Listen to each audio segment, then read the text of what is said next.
Hello everybody, I am Super Dungeon Boy, and I have a movie review for you, and I wrote notes. I did my homework.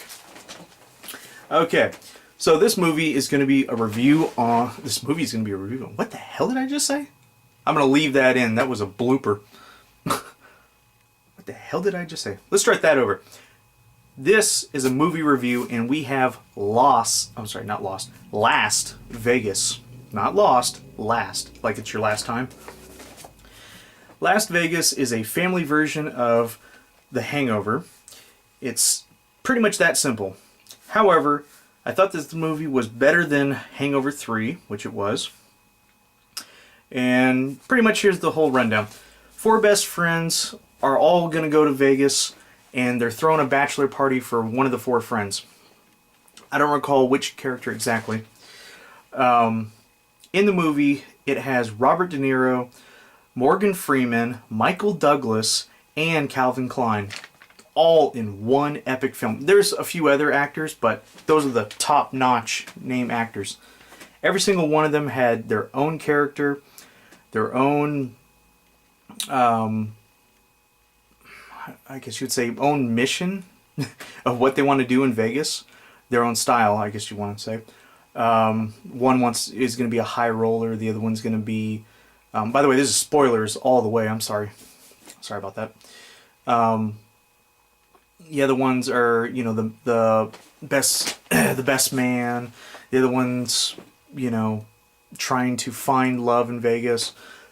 Excuse me. Another one is basically the Bachelor. I'm sorry, the Bachelor. Sorry. He is the one that is engaged, and he's looking to party like it's 1979 or something. And all the fellas in this film, obviously you imagine, they're fairly old. But don't let that put you off. Like I said before, this is the family version of The Hangover. And not only that, for those that are the older crowd out there, I'm not trying to call anyone old, I'm old myself. So, for those that are 30 years of age and greater, you would appreciate this film more than people that were under the age of 30.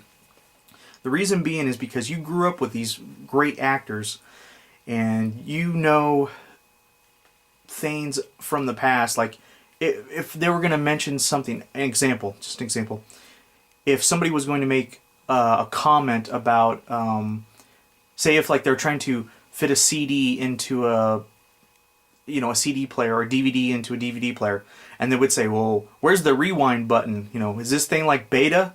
And then the minute I say beta, would you even know what the hell that is? Again, if you're around 30 and up, you would know what the hell I'm talking about. For those that are younger, you're like, what the hell is beta?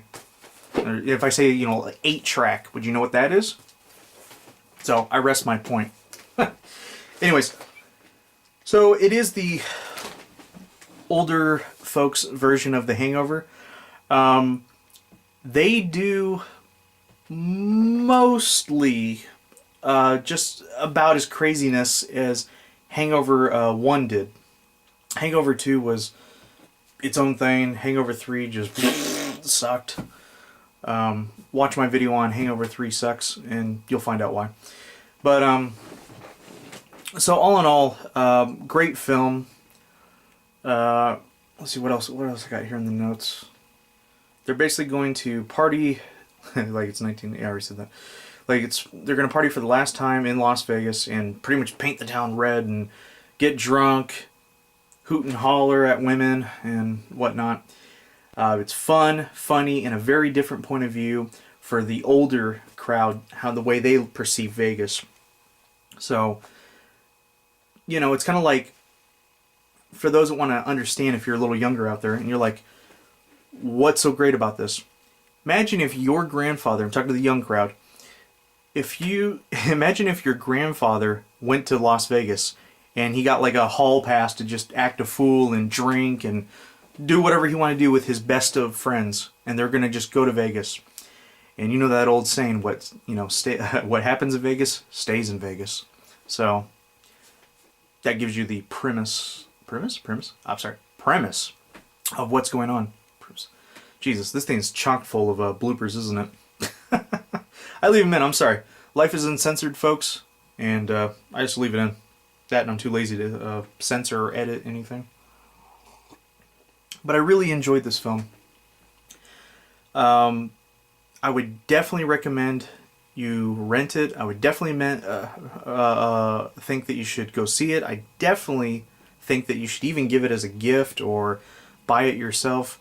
It was a great film. If you are looking for the old man version of Hangover, you got it, with better actors than The Hangover. Minus, what the hell? Bradley Cooper. He was pretty damn good in that movie. So, there you go. All in all, it's a 8 out of 10. So, definitely a must-see. One side note, though. The old men hit on every young, pretty woman in the entire film. Like, all of them. They just... The waitress, the blackjack dealer, to the... whoever. The lady at the front desk. They just hit on everything. Everything. So, because they're the age they are, and they're hitting on, like, girls that are, like, 19 years of age when they're, like, 70... It's in one sense it's funny because you know they're not going to get any action, and then the other thing, they're doing it because they want to feel young, obviously. But in the other sense, you're like, I'm kind of creeped out. That's gross. It's like, you know, I'm sure the ladies out there, you know, that are watching this will be like, yeah, they don't like to get hit on by, you know, 60, 70-year-old men. You know, it's kind of gross. But they do it in a comical way, but at times they kind of push it, and it almost feels like borderline sexual harassment. I'll let you judge. So, again, this is a 8 out of 10. Definitely, I would watch this one with the family if you wanted. Everybody can enjoy this one. So, peace.